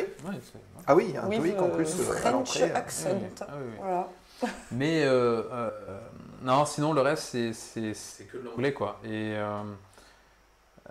l'anglais, moi j'ai eu la chance de peaufiner mon anglais quand j'étais plus jeune. J'ai fait un voyage, un échange de 2 mois en fin de seconde, entre l'année de transition entre la seconde et la première, quand j'étais au lycée.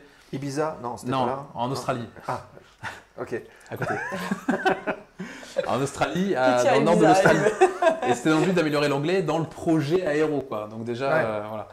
Et parce que j'avais pris allemand LV1 à l'époque, au collège, donc en anglais. Alors pourquoi pas Lufthansa du coup? Oh là là. Alors, ils veulent vraiment des germanophones, quoi, quasiment. Okay. Ouais, c'est super dur. Ah ouais, les grosses compagnies nationales, je pense à Iberia ou Lufthansa ou même British Airways, ils demandent qu'on soit bilingue dans la langue du pays, quoi. Donc déjà, c'est un peu... Voilà, si on n'est pas bilingue en allemand, on ne peut pas trop postuler à Lufthansa. Et EasyJet suisse, mais côté un peu Allemagne, côté germanophone. Pareil, ils demandent à ce qu'on parle, allemand. Ouais. Ouais. Parce qu'il y a de la communication dans le cockpit qui va se faire un peu en allemand quand même entre les équipages. Donc voilà. Mais alors moi du coup, je travaille mon anglais comme ça, via cet échange en Australie. Et après, au fur et à mesure, c'est l'entretien un petit peu classique, mais des séries en anglais, avec parfois les sous-titres, parfois sans sous-titres. Alors, te concernant, quelles questions on a pu te poser qui auraient pu un peu te déstabiliser pour qu'on comprenne un peu la teneur de l'échange que tu as avec la personne? Pendant l'entretien RH, Ouais. eh ben, une question qui était un peu surprenante, je m'y attendais parce qu'on m'a dit attention, elle va tomber, peut-être. Mais néanmoins, quand on vous la pose, la psychologue m'avait posé la question en anglais si j'avais vécu une bonne enfance, une enfance heureuse. Ou comment est-ce que je jugerais mon enfance avec mes parents, ma relation avec mon père, ma mère, mon frère. C'est vrai que dans le contexte, en dehors si on enlève le contexte, ok, mais dans un contexte pro de pilote de ligne, on se dit mais pourquoi il me pose la question sur... Et au final, tout ça, c'est dans le cadre vraiment de connaître, savoir qui on est, en connaissant peut-être un petit peu notre historique, entre guillemets, historique familial, savoir comment on est construit, c'est un peu leur logique, je pense. Mais voilà, quand on nous demande la question, quand on nous pose cette question, comment est-ce que vous avez vécu votre enfance, ça peut être un peu déroutant si on n'a pas préparé, quoi. Ouais. Donc toi, tu étais préparé là-dessus? Ouais, je le savais via des collègues qui avaient déjà passé cette étape-là en amont. Et donc, ils m'ont dit, attention, ça peut tomber, donc réfléchissez un petit peu. C'est ça, qu'à dire. Moi, c'était la petite maison dans la prairie, impeccable. On allait couper du bois en famille. Tout à fait, famille heureuse. Ma petite sœur, je tombais sur la colline, et voilà, tout ça. Mais c'est ce que dit Zeroka, et d'ailleurs, il a raison, il dit c'est quand même des parties intimes de la personne. Ça donc peut paraître intime. Il faut les entendre, ces questions-là. Oui. Ça peut paraître intime, mais en même temps, il faut jouer le jeu, quoi. Faut pas, on peut se dire, c'est culotté, quoi. C'est ma vie. C'est pas pro, on s'en fiche. Mais on est là pour arriver dans un cockpit et on joue le jeu. Voilà. Ouais. On joue le jeu, on est honnête. Ils veulent voir aussi notre honnêteté intellectuelle aussi à travers ça. Si on est ouvert à la conversation, si on est ouvert d'esprit, et si on joue le jeu, en fait, c'est ça, c'est le terme, quoi. Ouais. Ok. Moi, j'ai une petite question là. On revient sur quand tu parlais des entretiens donc, qui sont en anglais. Alors, est-ce que c'est vrai? Parce que moi, j'ai entendu des rumeurs. Je suis très potin. Non, je rigole. J'ai entendu des rumeurs. Pas de potin dans l'émission, on a déjà dit. Pas de potin. Mais j'ai entendu que Ryanair, il paraît qu'ils appellent au téléphone et c'est déjà l'entretien rien que par l'appel téléphonique pour convoquer.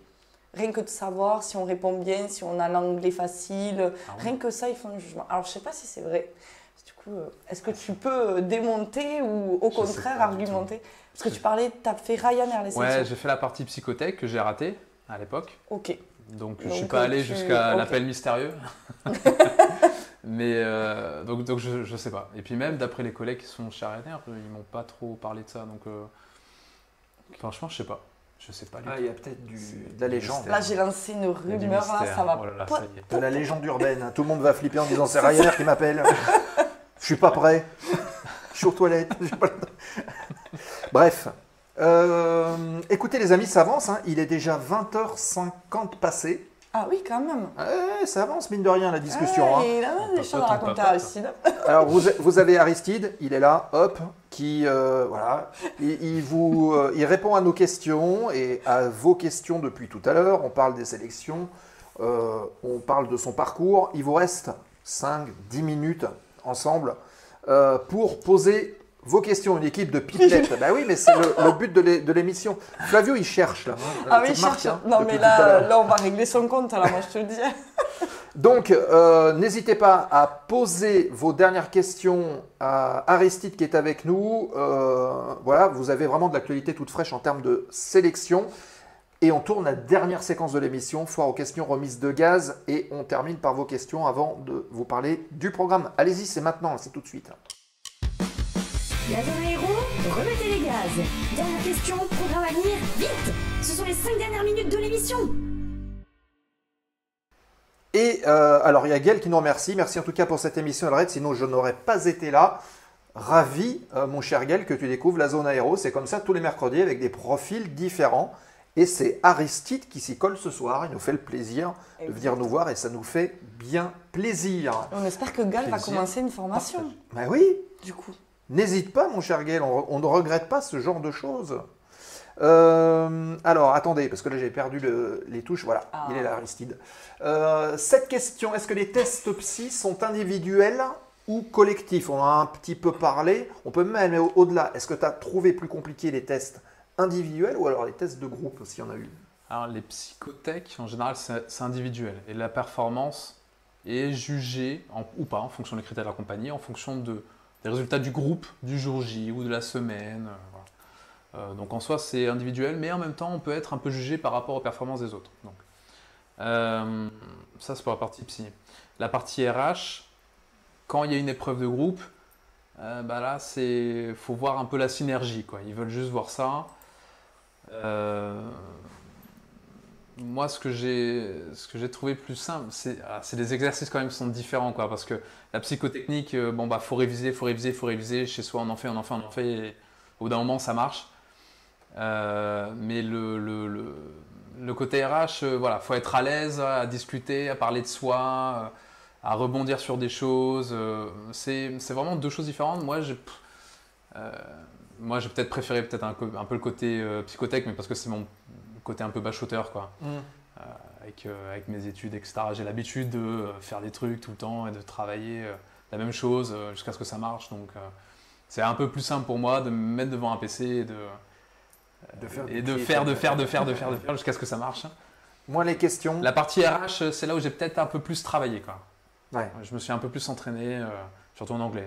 Pour être moins déstabilisé. Exactement, ouais. Est-ce que tu aimes les films sur les gladiateurs?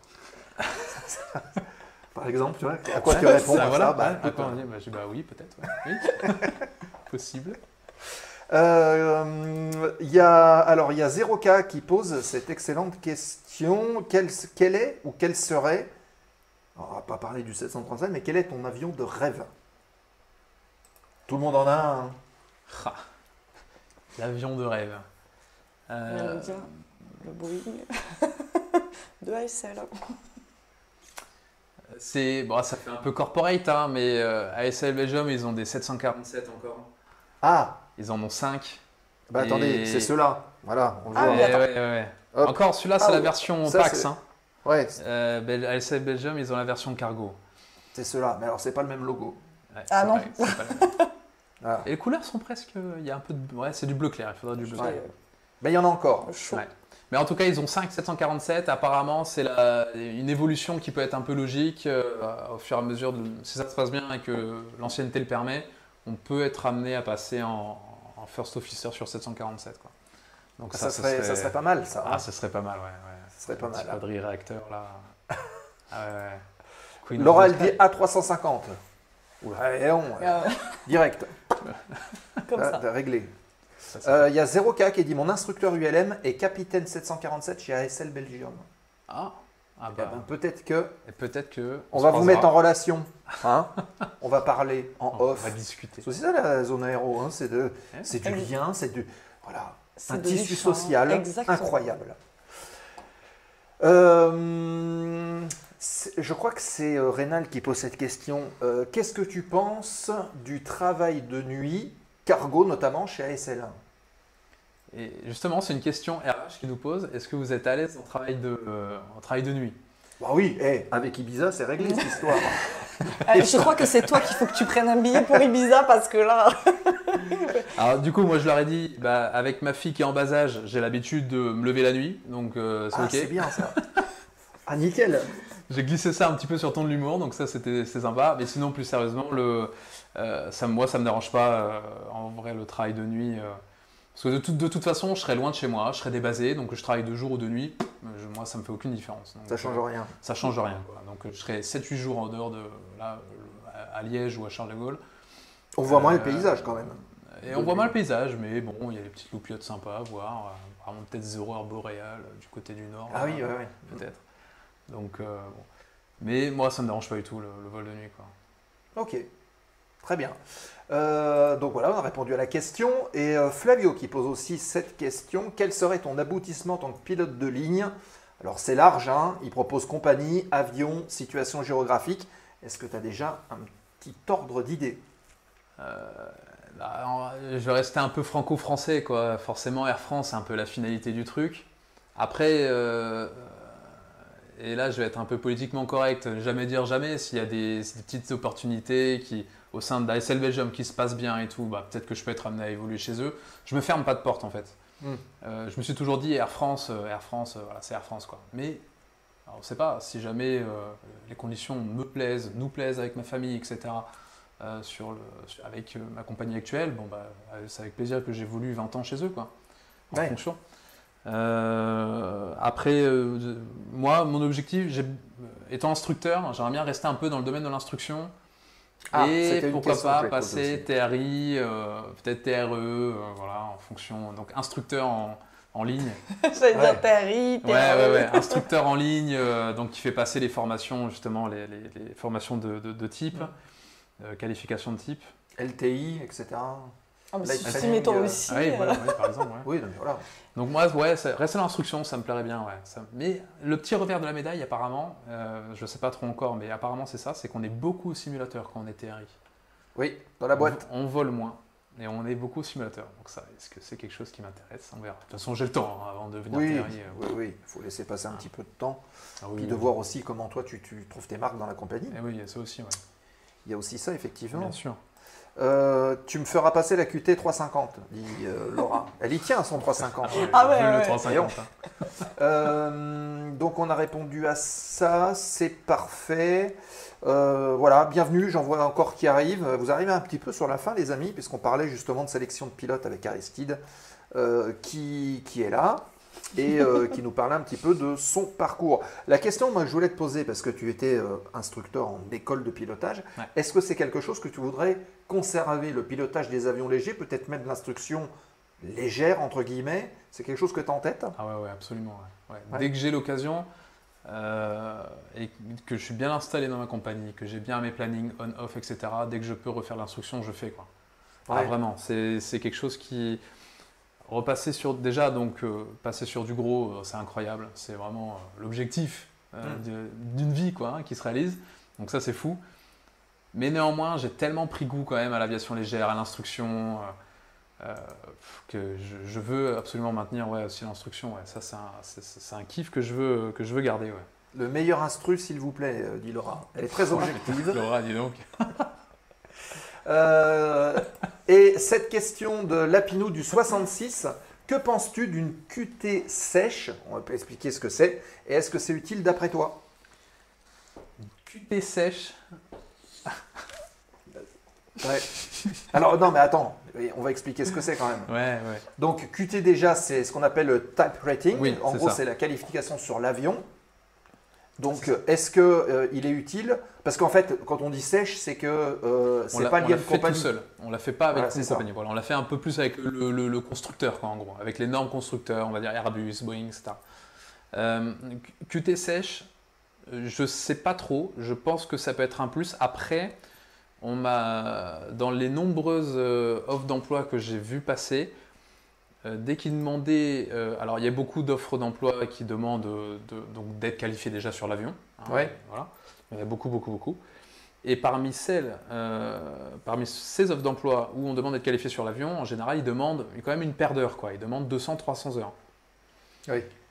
Donc, passer une QT sèche, pourquoi pas, mais on sort qu'avec, je ne sais même pas combien c'est d'heures de simu, quoi, et puis peut-être 1 heure de tour de piste. On n'a pas les 300 heures, quoi. Et ça coûte cher.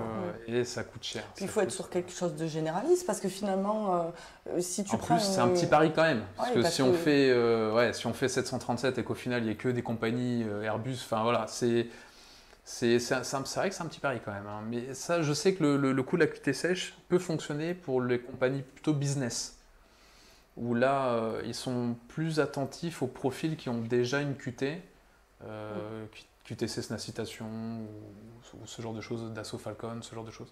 Ouais. Ils sont peut-être un peu plus sensibles à ça. Mais les grosses compagnies, moins sur les 320 ou 737, d'accord, selon moi. On va terminer par ce petit message qui nous est envoyé par Annelle qui dit très bon souvenir d'un renouvellement SEP.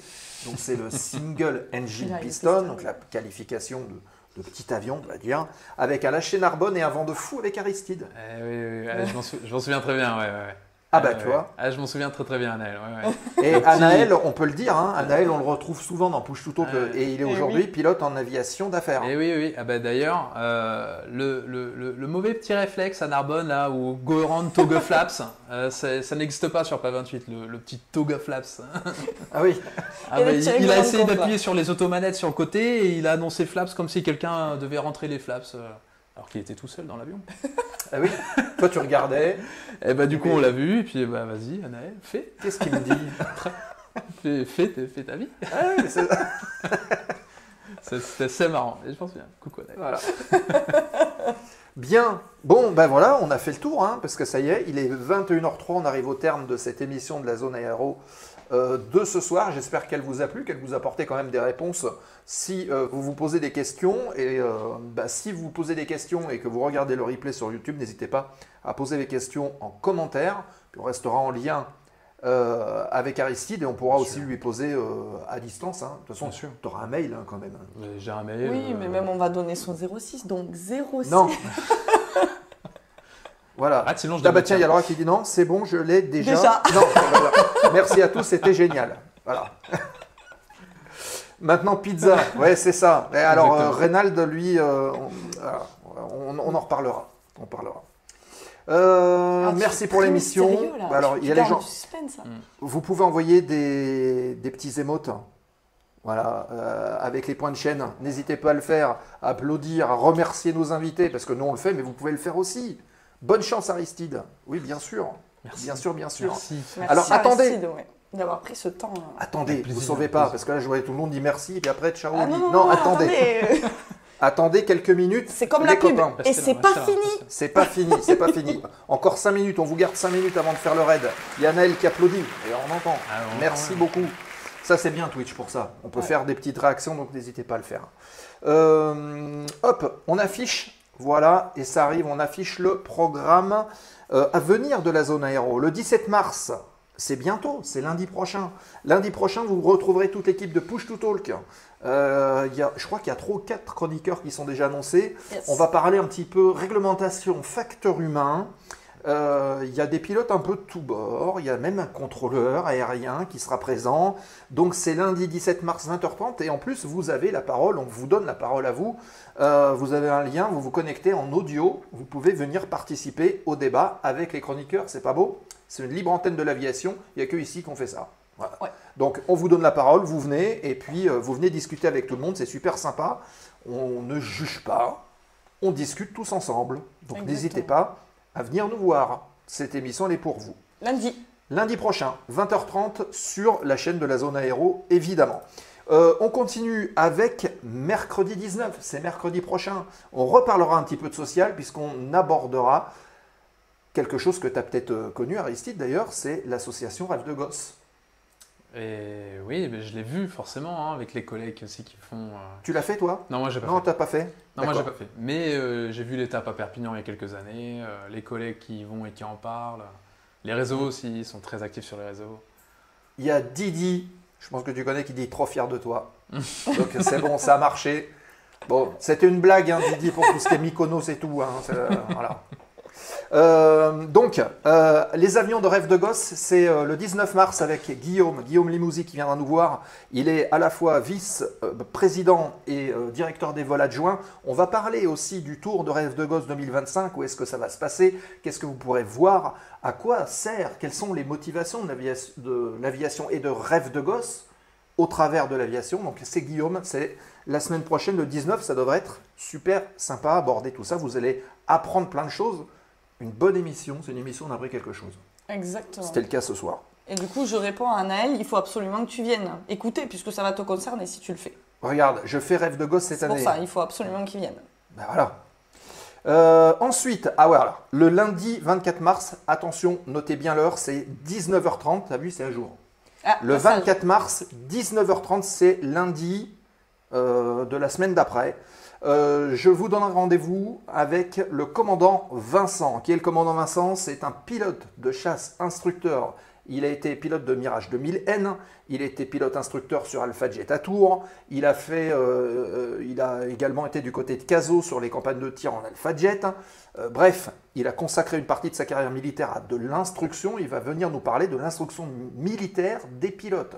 Donc pilote de chasse, tous les cursus, que font les pilotes depuis le début de leur formation jusqu'au moment où ils sont qualifiés sur des machines plus puissante, donc notamment l'Alpha Jet, puisqu'il volait dessus et était instructeur dessus. Donc il sera avec nous en plateau le 24 mars à 19h30 et vous pourrez lui poser toutes vos questions. Commandant Vincent, en live, officiellement en plus, gradé et tout, hop, et nous garde à vous. Donc vous pourrez lui poser vos questions et ça devrait être aussi assez sympa. C'est assez rare d'avoir des profils comme ça, à la fois pilote de combat, mais en même temps bien capé en instruction, parce que je crois qu'il a fait encore plus d'instruction même que d'escadron. Donc on en parlera avec lui, on reviendra sur sa carrière aussi. Petit CV. Hein. Petit CV. Hein. Oui, petit CV, ouais. Et puis enfin, le dernier mercredi du mois, retenez bien aussi cette date, c'est à 20h30, vous avez tous reconnu ce bel oiseau blanc qui est le Concorde. On va faire un hors-série sur cet avion, un des seuls d'ailleurs supersoniques commercial au monde, qui a été conçu dans les années 60. On reviendra sur le Concorde avec Éric Gourlin, lui aussi. Il a un beau CV puisqu'il est spécialiste du Concorde au musée de l'air et de l'espace du Bourget. Il est conférencier sur le Concorde et il sera avec nous pendant toute l'émission du 26 mars à 20h30. On lui posera des questions, on reviendra sur le Concorde, on parlera de plein d'anecdotes autour de l'avion et ça devrait être super cool. Et moi, j'adore ce type d'émission parce qu'on apprend toujours plein de trucs. Ah oui, et puis là, c'est toujours l'histoire, les légendes aéronautiques, là, c'est incroyable. Eh oui, c'est ça. Voilà, donc pour le petit détail de l'émission de la zone aéro. Aristide, merci beaucoup d'être venu nous voir. J'espère que le passage dans la zone t'a plu. Ah oui, ça m'a plu. Merci à vous deux de m'avoir accueilli. On remet le couvert bientôt. Dès que je peux, parce que je pars bientôt pour Liège, là. Donc je vais faire des allers-retours. Donc, même quand je serai à Perpignan, je serai en e-learning. Donc je ne sais pas si je serai beaucoup dispo. Mais... Ah, tu vois. Il viendra nous faire un retour. De ces on n'a pas dit toutes les semaines non plus. Hein. Mais bien sûr. On peut écouter Cynthia parce que c'est 8 bises partout. Super programme. Non, oui, moi je suis comme les piliers de bar là, tu vois, justement, je suis appuyé sur le bar, je suis le pilier.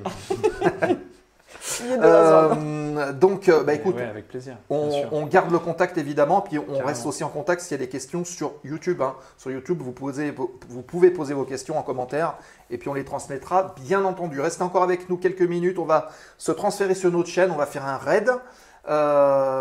Vous pouvez encore dire bonsoir à Aristide, il verra vos messages, comme Laura, comme 0K qui te salue. Petit coucou à 0K, puisqu'il vient d'être officiellement le premier acheteur de la boutique de la zone aéro, donc qui fonctionne. Bravo. Voilà, bravo à toi.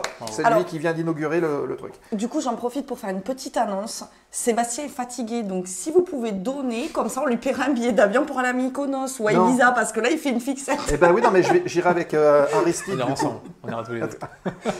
S'il vous plaît, aidez-nous. Elle dit des bêtises. Bref, merci à toutes et tous d'avoir été présents pour cette émission. J'espère qu'elle vous a plu.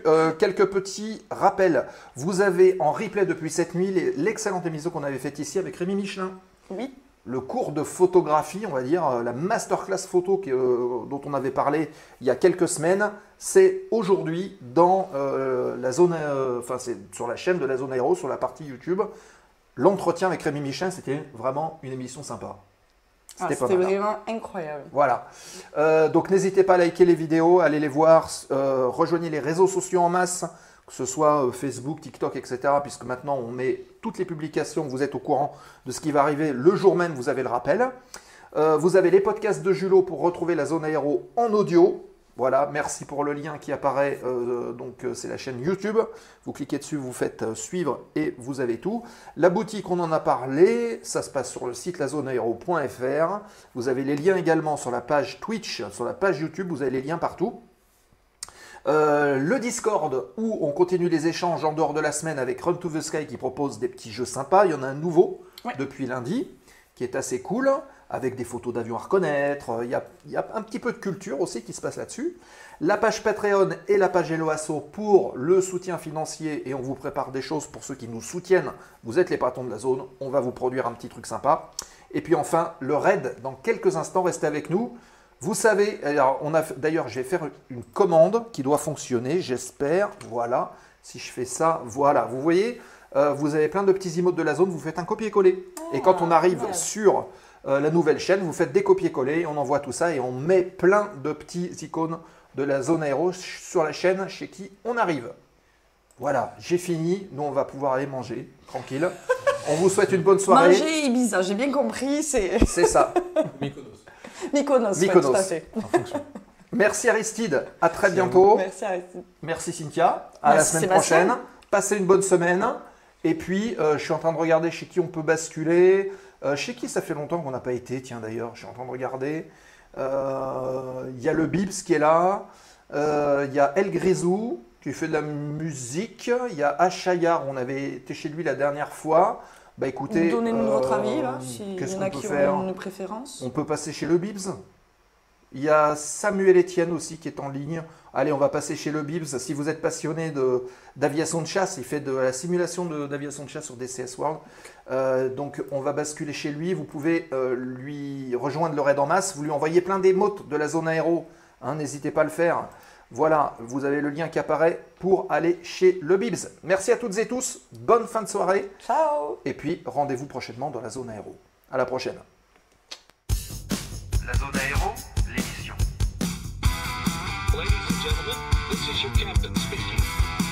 La zone aéro ferme les portes du hangar. Merci de votre fidélité et de votre soutien. Et restez avec nous le temps du raid en envoyant les emotes en arrivant. On compte sur vous. Fly safe.